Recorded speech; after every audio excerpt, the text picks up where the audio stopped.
வணக்கங்க. கிட்டத்தட்ட நம்ம வீடியோ போட்டு 10 நாளைக்கு மேலே ஆயிடுச்சுங்க. எனக்கு 2 குழந்தை இருக்கிறங்காட்டி அவங்கள வச்சுட்டு என்னால் சீக்கிரம் போடவே முடியலைங்க. நானும் போடணும்னு நினைக்கிறேன், போட முடியறது இல்லைங்க.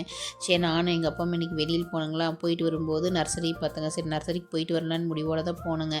சரி, போய் பார்த்தாங்க. அங்கே நம்மளுக்கு கண்ணே பத்தாதுங்க. அவ்வளோ அழகழகாக செடிகளுமே நிறைய வச்சுருந்தாங்க. எனக்கு பார்க்கவே ரொம்ப பிடிச்சிருந்தாங்க. போனால் எல்லாத்தையும் அள்ளிட்டு வந்துடும்னு மனசு சொல்லிட்டு தகுதுங்க. அதுக்காக நம்மளுக்கு வண்டி பற்றணும் இல்லைங்க. சரின்னு சொல்லிவிட்டு நானும் எங்கள் அப்பாவும் என்னென்ன வேணும்னு எல்லாம் ஃபஸ்ட்டு போய் சுற்றி பார்த்தேங்க. சுற்றி பார்த்துட்டுங்க செலக்டிவாக என்ன வேணும் எது வேண்டாம் அப்படிங்கிறதெல்லாம் செலக்ட் பண்ணி வச்சுட்டுங்க அப்படியே ரவுண்ட் அடிச்சுட்டு வந்தேங்க. அப்புறம் எங்கள் அப்பா போய்ங்க அந்த ஸ்ப்ரேயரு இதெல்லாம் பார்த்துட்டுங்க அவருக்கு என்ன வேணுங்கிறத எடுத்துகிட்டு இருந்தாருங்க.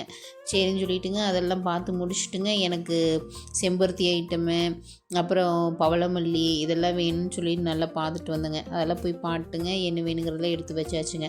அதையும் முடிச்சுட்டுங்க இந்த சைடு வந்து பார்த்தாங்க அவங்க தொட்டிலேயே மரம் மாதிரி வச்சு வளர்ந்துருக்குறாங்க. அது கிட்டத்தட்ட அதில் வர கிளைகள் எல்லாங்க சின்னதாக மாற்றிங்க உடச்சிங்க அழகழகாக பண்ணியிருந்தாங்க. எனக்கு பார்க்கவே ரொம்ப பிடிச்சிருந்ததுங்க. சரின்னு சொல்லிட்டு நம்ம என்னென்ன வாங்கினோம் அப்படிங்கிறதைங்க நான் உங்களுக்கு அடுத்த வீடியோவில் காட்டுறேனுங்க. இதே மாதிரி இன்னொரு வீடியோவில் பார்க்கலாங்க.